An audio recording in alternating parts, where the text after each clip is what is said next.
Depois de 7 rodadas com o Criciúma na liderança do campeonato, chegou a vez do Juventude. A equipe de Caxias do Sul, pela primeira vez, assume a liderança da Série B em um momento crucial do campeonato. Porque nesse retorno, onde o Juventude é dominante, esse retorno ele destravou algumas impressões que o primeiro turno tinha deixado. Como, por exemplo, a boa margem de segurança do Criciúma e até um desenho de um G2 mais distante do bloco de perseguidores. As últimas rodadas têm trazido uma espécie de efeito sanfona para o campeonato. Dilata uma parte da classificação, aproxima a outra. E a gente vai acompanhar ao longo desse programa um pouco desse efeito sanfona. Se no raio-x da semana passada dilatou um pouco em cima e gerou um grande bloco ali no entorno, a gente chegou a trazer uma arte dos confrontos diretos, que até o 15º estava todo mundo meio que envolvido, direta ou indiretamente, num sonho de acesso. Hoje, a dança das cadeiras já acomodou o campeonato de outra forma. Equipes que há uma semana, que há uma rodada, a gente colocava olhando para cima, nesse programa vão aparecer olhando para a parte de baixo, porque o fantasma do Z4 ele agora está batendo em outras portas. Cara, Mas se fosse combinado, Fred não faria isso, não. O mascote do Operário é o fantasma, viu? Só pra... certo. Mas vamos voltar aqui para o ponto de partida, vamos focar nesse novo líder que é o Juventude. Eu vou trazer uma frase que Atos disse antes da gente gravar. Tava em off. Eu não sei se ele ia querer expor essa frase para todo o público, mas farei isso aqui por ele. Atos, você considera o Juventude um líder mais sólido, um líder mais competente, melhor dizendo, do que o Criciúma? A gente pode tratar dessa forma, Atos? Eu vou aproveitar então para dizer a frase que eu falei. Eu fiquei na dúvida se eu usaria o termo digna ou não. Exatamente. Eu fiquei não ia tentando. lembrar disso. Perceba que eu fiquei tentando dar um polimento para não dizer um líder mais digno do que o Criciúma, Atos. Isso, eu tenho essa impressão. Eu tenho essa impressão pelos jogos mesmo que você tenta puxar pela memória, de acompanhar no campeonato, né? Deu para ver muitos jogos do Juventude, muitos jogos do Criciúma. Não que a Série B inteira do Juventude tenha sido de saltar os olhos, longe disso. Ainda mais que são dois times que têm algo similar entre eles, que é tirar o ritmo do adversário. São dois times que são especialistas nisso. Mas eu acho que o Juventude, nessa última faceta, nessa última sequência de jogos, a gente vê o Juventude assim, sendo mais audacioso nas partidas, conseguindo encurralar os adversários por mais tempo. Tá? Eu gosto disso. Eu gosto de um time que tem uma sequência ali de estar indo para cima do adversário, não consegue na primeira, não consegue na segunda, mas continua tentando até conseguir chegar ao gol. E se chega ao gol, continua tentando novamente para poder chegar um segundo gol, seja uma virada, seja um empate, enfim. E no jogo de hoje eu vi isso, tá? Eu vi o CRB, que foi muito bem no primeiro tempo, mas o Juventude, dessa vez, foi o famoso jogo de dois tempos distintos. Eu não gosto muito de classificar um jogo dessa forma, porque eu acho que Mas é tão comum. a turma... Então, por ser muito comum, eu acho que a turma usa para quase tudo. E às vezes não é dois jogos de tempos distintos e a turma gosta de usar, mas dessa vez seria utilizado da maneira correta, tá? Porque o CRB foi muito melhor no primeiro tempo, apesar do Juventude também ter tido algumas chances, mas o segundo tempo foi do Juventude. E foi de uma forma muito organizada, com o CRB nas cordas e o Juventude fazendo aquela pressão de time mandante, de time que quer ser líder. Foi. Isso é uma demonstração de força muito grande. E aí, Fred, olhando, como eu disse, no contexto geral, pela memória, tá, de resgatando muitos jogos, eu acho que o Juventude tem uma cara de líder. Parece que representa melhor essa Série B. E aqui quem vos fala é quem está lá para trás na tabela. Eu olho para o Juventude e digo, merece. Merece estar na A construção dessa liderança do Juventude. Tá? Eu vou até passar o slide, porque o próximo slide traz um emaranhado de estatísticas. Mas a construção dessa liderança do Juventude, eu diria que ela se dá em duas frentes. Não é a estruturação de uma boa campanha. Porque a estruturação de uma boa campanha, ela já é meio que enraizada no Juventude quando ele é um dos melhores mandantes do campeonato. Que quase não toma gol dentro de casa. Exatamente. Em relação à pontuação, nesse momento, ele é o melhor mandante do campeonato. Em relação a aproveitamento dentro de casa, ele é o terceiro colocado, com 76,9% de aproveitamento, pouquinho abaixo. Em pontos, Fred, tá com 30, mas em 13 jogos. O Isso. Fortaleza, que tem o melhor aproveitamento, tem 26. Só pra... Ele tem 4 pontos a mais do que o Fortaleza e 2 jogos a mais em casa. Mas, para eu terminar a informação, ele tem 76,9% de aproveitamento em casa, muito próximo de Fortaleza e Vila Nova, que tem 78,8%. Mas esse ponto que Cássio trouxe é importante porque, enquanto o Fortaleza fez 11 jogos como mandante, o Juventude já tem 13. A balança está desequilibrada mas aqui, 13 e 11 para o Juventude. Aí, na minha opinião, eu valorizo mais a pontuação nesse caso do que o aproveitamento. Porque os 2 jogos a mais, ele aproveitou muito bem os 2 jogos a mais. É uma vitória ou um empate. Poderia ser 2 jogos, poderia tipo, ele ter mais pontos, mas com um empate. Ele fez ali. Pô, ele fez 4 e 6 pontos dentro dos 2 jogos a mais. É menos do que o Fortaleza costuma fazer em casa, com 78%. Mas tem que fazer. Eu Não é um jogo assim, mas é um ponto interessante. Nesse caso, o aproveitamento de Fortaleza é o melhor mandante por aproveitamento, mas como não é 1 ponto a mais, são 4 pontos a mais, eu valorizo nesse caso. Mas como a gente trata de times que têm quase 80% de aproveitamento, na verdade, são 2 times são que... 2 cenários muito próximos. Muito tá? próximos. Mas o que eu queria dizer é o seguinte: a estruturação da boa campanha tá na força dentro de casa. Tá aqui, a gente tem aqui na tela, aqui no cantinho, essa barrinha que vocês estão vendo, os pontos na cor verde, os pontos conquistados no Alfredo Jaconi, são 30 pontos no Alfredo Jaconi e 15 como visitante. E aí eu volto para onde eu estava querendo chegar. Existiram 2 fatores para o Juventude sair de terceiro, segundo e se tornar líder. O primeiro fator, as 2 vitórias consecutivas fora de casa contra times do bloco de cima do campeonato. Venceu o Novo Horizontino por 1-0 em Novo Horizonte e venceu o Goiás na Serrinha por 1-0. Esses 6 pontos, veja como mudam. Imagina aqui 30-9. 30 pontos em casa e 9 fora. Ou 30 pontos em casa e 11. Vamos dizer que ele empatasse as 2. Esses 6 pontos fazem toda a diferença.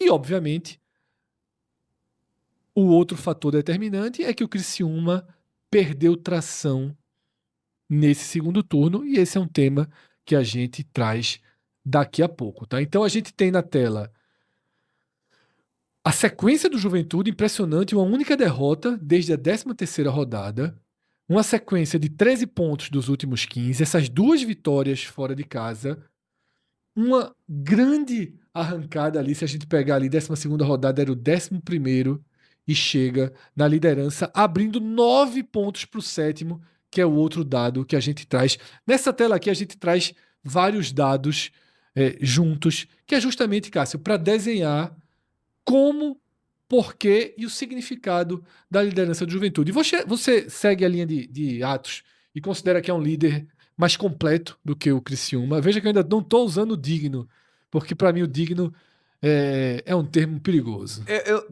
Eu não vou por essa linha, com todo respeito ao meu amigo Atos, porque eu acho que talvez ela diminua um pouquinho o Criciúma. A sequência que o Criciúma teve de 15 jogos sem perder. Claro, teve aquela tuia de 1-0, né? Mas o Juventude também gosta. Jogou bastante, mas assim, eu acho que assim, que foi uma sequência muito forte que o Criciúma estabeleceu, acima do que eles. Talvez do que ele. Não, é óbvio que assim, ninguém espera passar 15 jogos invicto na segunda divisão. Então, muito acima do que ele vinha fazendo e do que ele vinha fazendo na temporada. Não fez um campeonato catarinense bom, mas conseguiu encaixar ali. Foi perder a invencibilidade. Na verdade, essa liderança do Juventude ela é construída justamente a partir da derrota do Criciúma para o Fortaleza. A primeira derrota do Criciúma como mandante na Série B. Detalhe, perdeu perdendo mesmo, assim, não fez uma partida ruim, o Fortaleza fez 1-0, dominou as ações do jogo, foi bem melhor do que o Criciúma. Então a torcida do Criciúma estava deixando até o estádio antes do segundo gol ainda. Enfim, um resultado assim, bem construído pelo Fortaleza ali, e caiu a invencibilidade do Criciúma dentro de casa. Mas até que vire uma tendência de corrosão. Detalhe, a gente vai ver mais para frente que existe um pouco dessa corrosão. A ascensão do Juventude, ela tá estabelecida aqui, mas a do Criciúma não é tão diferente disso. Ele patinou nas últimas rodadas. Tanto é que o Juventude passou a partir da virada e passou por 1 ponto. É uma liderança que, pela tabela do Criciúma, talvez o Criciúma não recupere tão cedo. Mas são 2 bons líderes que esse campeonato teve. Eu não acho que o Juventude chegue na liderança e fale, agora temos... talvez... É porque a palavra digno eu entendi o que o Fred falou. Ela diz que o outro é indigno, né? Assim, é porque o digno fala mais de quem não é digno. De quem não é digno, o outro é indigno. Então, assim, pode ser um líder melhor, talvez seja um líder melhor, mas tem outros fatores. O Juventude é um mandante excepcional e o maior público do time é 6 mil pessoas no Alfredo Jaconi, enquanto o Criciúma bota 10 mil pessoas, tem muito mais atmosfera ali no Heriberto. Assim, mesmo 11 graus a temperatura, mas bem que Criciúma é frio pra caramba também, né? Mas assim, o mando de campo do Juventude, ele vem acontecendo, Fred, sem essa atmosfera, sem esse calor da arquibancada. Pode ser pelo clima, um clima mais hostil ao adversário, falando em termômetro mesmo, porque não é pela atmosfera ainda do que o Alfredo Jaconi vem oferecendo. Enfim, nessa rodada houve essa virada de mando com a ascensão de Juventude sendo justamente a partir de uma quebra do Criciúma. Perfeito, tá? Deixa eu trazer então aqui um quadro agora que vai mostrar esse ganho de terreno do Juventude em relação ao Criciúma, tá? Porque o que acontece no segundo turno é mais do que um jogo ali em que... É claro que a quebra do mando de campo pro Fortaleza naquele jogo, que a gente vai tratar dele, obviamente, é um impacto fundamental, tanto que é o que permite a ultrapassagem. Mas vejam a classificação do segundo turno do campeonato, tá? O Juventude tirou 8 pontos, pô. O Juventude tirou... São 5 rodadas. 8 pontos nas últimas 5 rodadas. É muito ponto para tirar em tão pouco tempo, tá? O Criciúma é apenas o 15º no retorno. O Juventude é o primeiro com 13 pontos. E aqui é quase que... A questão é que a patinada do Criciúma não acabou. Você não consegue definir... Esse é um ponto Você não consegue crítico. definir, tipo, Juventude passou, beleza. Aí a gente tava debatendo só em relação do tamanho de liderança, perfil de liderança, mas pelo que o Criciúma... por este início de retorno do Criciúma, Fred, o Juventude tá muito sólido há meses. O Criciúma teve essa solidez. Absoluto. Mas na hora que tem cede aquele empate, começa a pesar. Cede o empate pro Botafogo, perde em casa. Não ganhou do Náutico no pior momento do Náutico no campeonato. Tentou bastante, mas foi um jogo, detalhe, foi um jogo fraco ali do Criciúma. Sim. Mas ali tava dentro da invencibilidade do Criciúma ainda. Sim. Então, naquele momento, ganhou demais também, passa esse empate. Mas ali talvez tenha sido uma sinalização disso, talvez bateu no teto. O teto foi muito alto, mas chegou, talvez tenha chegado o teto. Fred, o que chama atenção nessa diferença de pontos, fora 8 pontos, que já é algo muito relevante, é o perfil dos jogos, né? Eu sempre olho o perfil dos jogos, porque às vezes tem uma Ponte Preta, tem um América ali envolvido na situação. Não se trata disso, pelo contrário, se você for olhar o perfil dos jogos, o Juventude teve jogos que dá para você jogar, que foram jogos mais difíceis do que o jogo do Criciúma. Os 2 jogos que ele venceu fora de casa, Novo Horizontino e Goiás, jogos muito duros. E o que foi esse CRB hoje, né, também. Exatamente. Então são perfis de jogos mais difíceis e a gente tá vendo a discrepância de pontos aí. E aí eu vou trazer o quadro do Criciúma, tá? Eu tava até guardando um pouquinho mais pra frente, mas eu vou antecipar esse quadro do Criciúma, já que é inevitável não tem como dissociar, a gente não tratar dos 2 lados dessa ultrapassagem, justamente trazendo a sequência que o Criciúma perdeu a sua margem de segurança. empata em casa com o Náutico, toma um 2-0 do Atlético. Esse jogo foi de manhã, né? Qual jogo? Do Atlético. Não faço a menor ideia. Não, é só eu não lembro. Toma 2-0 do Atlético, aí consegue a vitória sobre o Goiás dentro de casa, empata com o Botafogo sofrendo um gol no final e perde pro Fortaleza nessa rodada. Como o Atos falou, a gente tem resultados aí que ficam atravessados. Tá? Empatar com o Náutico naquele momento foi um resultado negativo. O 2-0 do Atlético, agora a gente acabou de sair de uma sequência que o Atlético perdeu os 2 jogos em casa. Aquela derrota pro Atlético, ela ficou pior agora. Isso. Naquele momento, primeiro, já tinha tido a sequência invicta gigantesca e o Atlético estava na Arena Sicredi e tal e não era um time se aproximando do G6, Fred.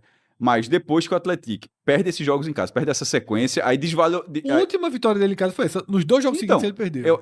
Os resultados seguintes do Atlético deixaram aquele resultado do Criciúma ainda pior.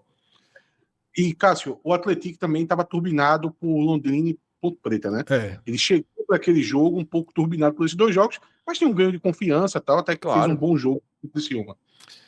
A gente tem primeiro o gráfico da queda, depois de 7 rodadas na liderança. O Criciúma vira o segundo lugar do campeonato. E as reduções de distância, tá? A distância para o terceiro, na 22ª rodada, era de 6 pontos e agora cai para 3 pontos, tá? E a distância para o sétimo teve como máximo 10 pontos, justamente na virada do turno. O Criciúma vira o turno com 10 pontos para o sétimo. E agora nem encurtou tanto, veio para 8 pontos. Agora tem um detalhe nesse não encurtou tanto. Quando o CRB estava ganhando o jogo, ao final do primeiro tempo, essa distância aqui estava de 6 pontos. Durante o intervalo da última partida dessa rodada, o Criciúma, que tinha 10 pontos para o sétimo, estava a 6. Porque o sétimo colocado era o Sport, com 38 pontos. Mas como o CRB leva a virada, equalizou e deixou um cenário ainda de proteção em relação ao sétimo colocado. No entanto, olha qual é o próximo jogo do Criciúma. CRB em Maceió. O CRB hoje é justamente o sétimo colocado. Se o CRB vence o jogo, já tem um novo encurtamento. Vamos supor que o Sport perca, tá? Vamos supor que o Sport perca pro Novo Horizontino. Já cairia para 6. Se o Sport empatar, cai para 5. E isso é um segundo momento. Tem um pior da largada.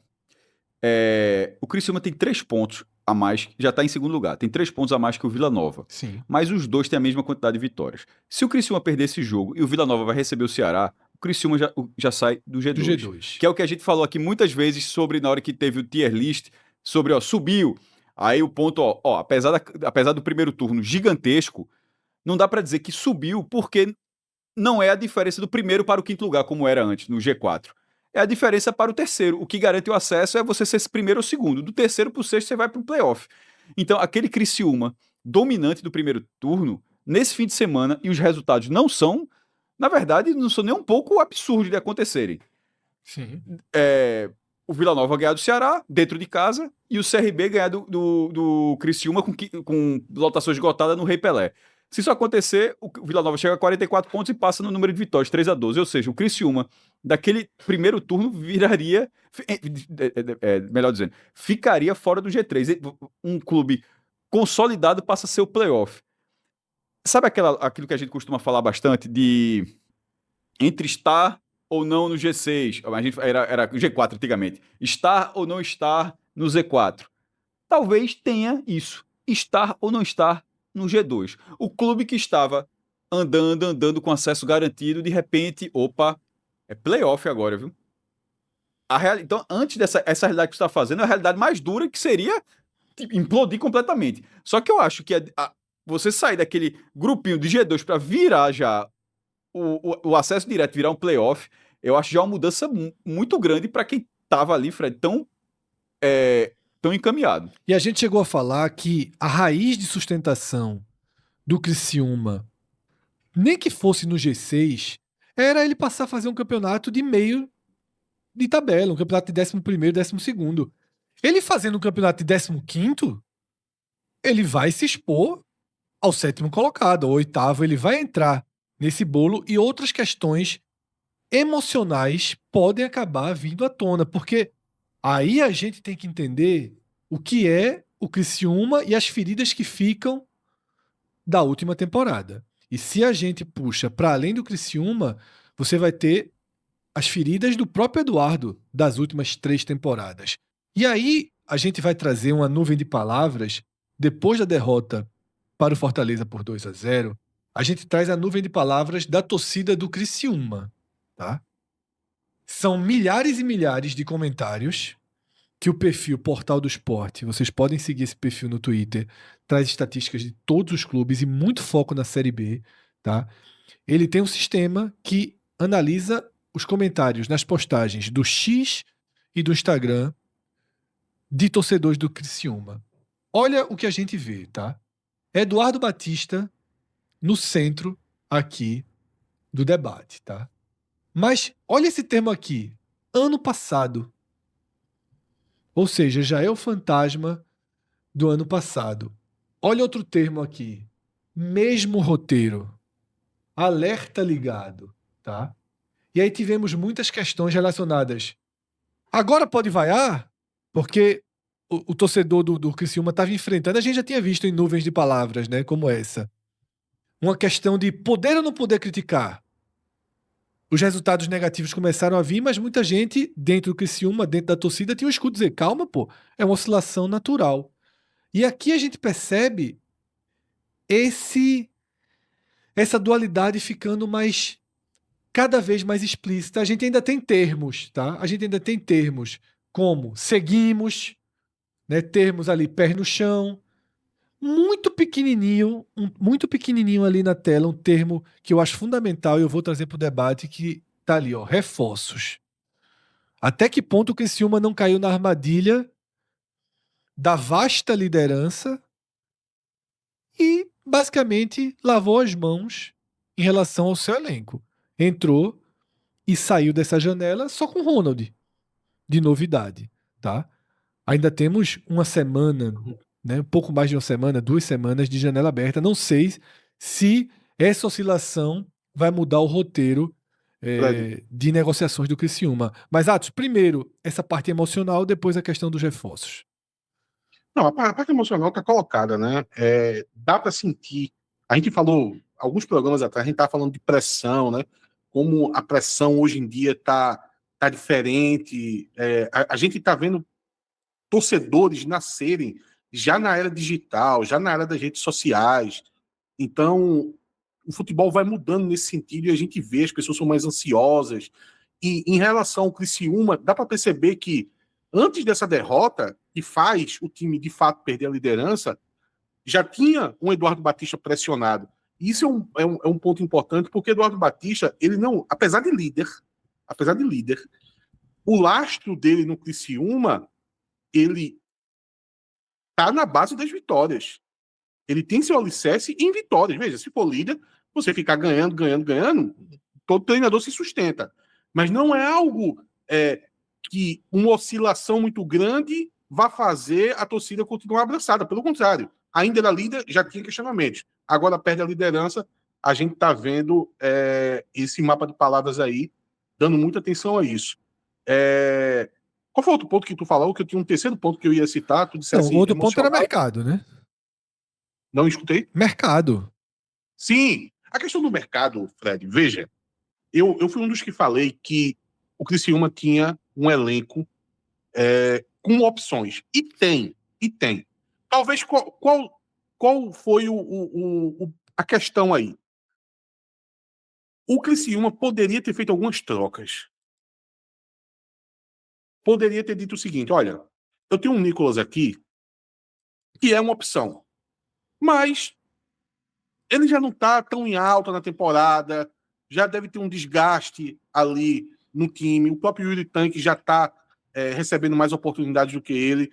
Que tal se a gente faz uma saída do Nicolas e traz um jogador com um gás maior, novo no time, que não tenha um certo ranço da torcida. Eu acho que tem algumas peças, tá? Você pode fazer isso com o Nicolas, você pode fazer isso com o Diego Gonçalves, que são peças que são úteis. A gente não pode dizer que não são úteis para uma Série B.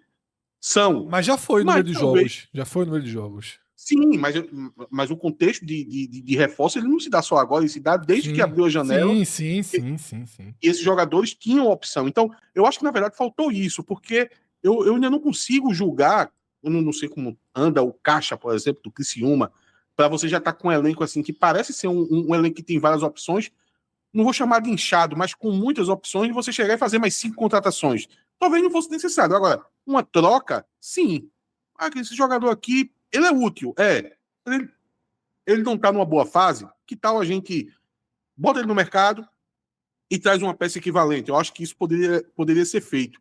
Mas eu queria só chamar a atenção para um termo que eu gostei, que foi aquele termo ali, tá bem pequenininho ali, no canto esquerdo, lá em cima, que é chuveirinho. Adorei esse termo, que traz muito, Fred, o debate que a gente estava tendo há pouco, eu falando sobre a questão entre Juventude e Criciúma, né? Gostava mais do Juventude como líder, porque, na verdade, isso tem a ver com o campo, mais do que roteiro de campeonato, de como se deu esse campeonato dos dois times para chegar na liderança nesse momento, da bola jogada. Eu acho que o Juventude joga mais bola e esse termo aí acaba mostrando um pouco do que o Criciúma é durante esse campeonato. Na hora do aperto, trabalha mais com chuveirinho. Recentemente, o Náutico jogou contra o Criciúma e o segundo tempo inteiro o Criciúma trabalhou com chuveirinho. É algo sempre recorrente aí na hora do aperto dos times de Eduardo Batista. Perfeito, tá? Eu vou voltar aqui para trazer mais uma característica do Juventude que acabou de ser postada pelo mesmo perfil que faz essa nuvem de palavras, né, que é o perfil Portal do Esporte. E eu acho bem interessante esse dado que ele traz, que é para depurar um pouco como o Juventude vira líder. E como ele vira líder, tá? O Juventude é um líder sem poder ofensivo, tá? É o primeiro em pontos, tendo apenas o 17º maior XG da Série B após 24 rodadas. Esse índice XG eu nem uso muito, tá? Eu não sou dos maiores fãs da utilização. Virou uma tendência a utilização desse índice XG, que são chances reais criadas, né? Chances de gol efetivas. Ele é apenas o 17º em chances de gol criadas, tá? Muito abaixo dos clubes que ali estão na parte de cima do campeonato. Nesse caso, até pro Criciúma vale isso. Não nesse XG, mas de quantidade. Tá falando do XG e indo pra quantidade de gols feitos. O Juventude tem 26 gols em 24 partidas, pô. É quase um por jogo. Sim. E isso é o Juventude. E o Criciúma tem 25. Aí você fala, pô, aí vai pro Vila Nova, 35. Novo Horizontino, 39. O líder do campeonato tem 26 gols em 24 partidas. São times sem poder ofensivo, tanto o Juventude quanto o Criciúma. Quando o Atos falou do chuveirinho, foi o que remetia, o que me trouxe a isso. Só o próximo jogo, curiosamente, vai ser Londrina e Juventude, certo? Sim.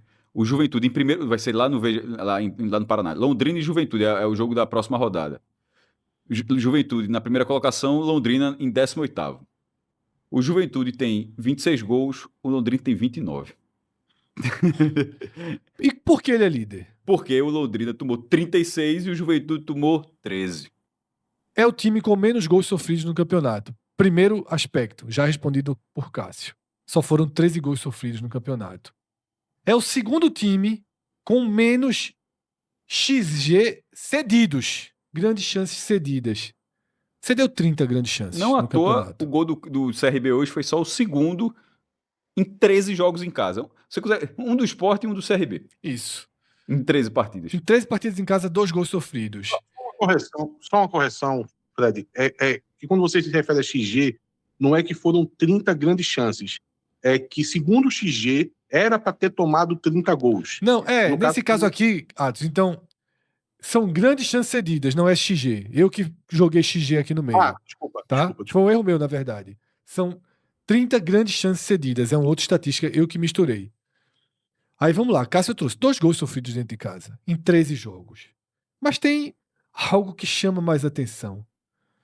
17 dos 24 jogos sem sofrer gol, pô. Veja, dos 13 em casa, 11 não tomou. E mais 6 fora, tá? 70,8% das partidas zerado, sem sofrer gol, tá? Agora, para poder balancear um pouco só, tá? Botar Aí só você coloca um- isso tudo com eficiência, viu, Atos? Tá, pois, é o time com mais vitórias no campeonato. Primeiro em duelos ganhos, só pra terminar, Atos. Primeiro em duelos ganhos. Primeiro em duelos aéreos ganhos. 56% de duelos aéreos ganhos, 57% e 54% de duelos ganhos, tá? Só para colocar um pouquinho de contexto, tá?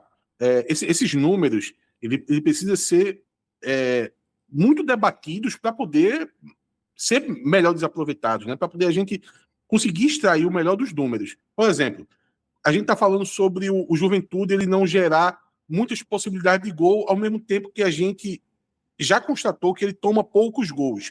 Uma coisa tem a ver com a outra, tá? É a questão da necessidade, até porque a Série B tem essa característica que ninguém fica procurando a goleada. Ninguém fica procurando o 5-0, 6-0. Talvez isso aconteça na Série A, com o Flamengo pegando parte dos times. Tá com 2-0, o Flamengo tá procurando terceiro, quarto. Série B não. 2-0, você vai entrar em outra rotação que você vai levar os carros para casa, né? Como diria Galvão Bueno com as Ferraris. Sim. Então, o fato do Juventude não tomar muitos gols também cria uma necessidade no time de não buscar tanto gol. Ou quando está à frente do placar, essa quantidade não vir numa taxa alta. Porque imagine, Fred, que esse mesmo Juventude, se ele tivesse com azar na questão de tomar gol e tivesse tomado 10 gols a mais, ele ia buscar muito mais gols para poder chegar em empates atrás do placar, para poder conseguir vitórias em jogos empatados. Então, tem um pouquinho de efeito borboleta aí que uma coisa acaba trazendo a outra. Perfeito, tá? Então, dissecamos aqui essa liderança do Juventude, que é muito representativa porque aquela classificação que a gente mostrou ali do segundo turno, ela grita, tá? Vou até trazer essa classificação de novo para a tela, porque são 8 pontos separando Juventude e Criciúma. Me chamou muito a atenção nessa classificação do retorno, e aí eu vou guardar isso, só jogar um spoiler aqui para quando a gente debater a parte de baixo da classificação. Porque a gente trata o Ceará numa profunda crise e é o sexto colocado do retorno, né? Mas aí aquele recorte das 2 vitórias ali, uma sobre a Ponte. Quando só tem 5 jogos disputados, a gente volta um pouquinho para a lógica daquele início do campeonato. Quando só tem 5 jogos disputados, se você pegou a Ponte, já distorce um cenário. Se você pegou o América, já distorce um cenário. São times que basicamente não pontuam no campeonato, então acaba tendo algumas leves distorções aí, tá? Mas Juventude, Londrina também, né? Juventude primeiro colocado, Novo Horizontino segundo, Sport terceiro. Na verdade, Novo Horizontino, Sport e CRB dividem ali a segunda colocação do retorno com 10 pontos, né? E aí, como a gente já tinha destacado para essa parte de cima, chama muita atenção Criciúma em 15º, Goiás em 16º, Operário em último. E aqui a gente também sublinha o Operário em último, tá? Vou trazer para a tela uma batalha naval. Aquele gráfico que todo mundo olha, se tiver pelo celular, nem se esforça para ver o que é que está sendo mostrado. Se tiver pela TV, aí pode dar um pause, pode olhar um pouco. Esse gráfico aqui nada mais é do que a pontuação, tá, de todas as equipes de 2006 até o ano passado, na 24ª rodada. Em ordem, tá? E o que é que eu quero mostrar aqui? Primeiro, que os 45 pontos do Juventude fazem dele um líder melhor do que era o Goiás do ano passado e do que era o Novo Horizontino de 2024. Mas tem um detalhe amargo aí para o Juventude.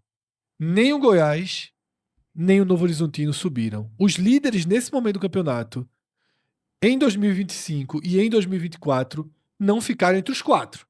Tá? Porque, obviamente, o G6 é uma novidade. Se a gente for calcular a média de pontos de um líder, essa média ela está em 47 pontos, ou seja, o Juventude ele tem 2 pontos abaixo da média. Tá? Então aqui é bem interessante para a gente ver um desenho de onde estão os times que sobem, tá? Que costumam ficar no G4.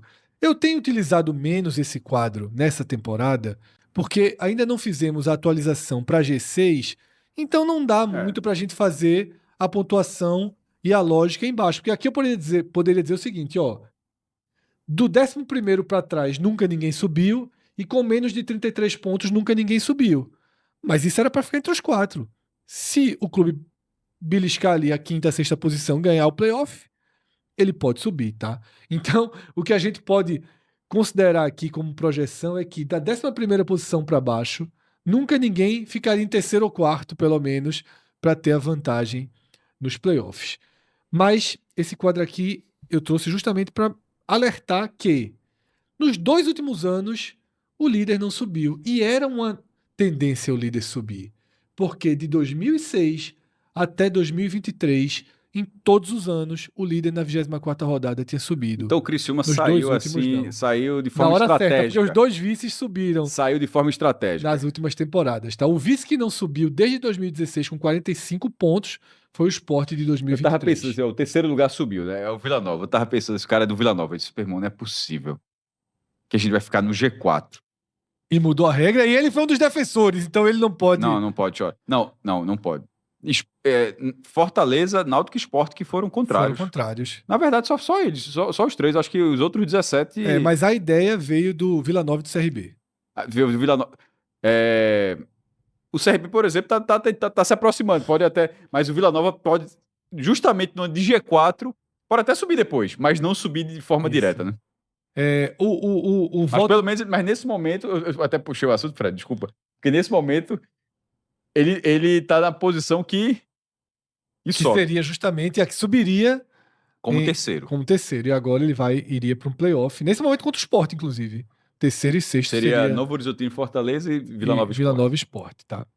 O Vila Nova e o Novo Horizontino jogando por 2 resultados iguais. É um detalhezinho que a turma vai descobrir. E no caso do Novo Horizontino na hora e Fortaleza tem a mesma pontuação, aí ficaria pesado, né? A vantagem.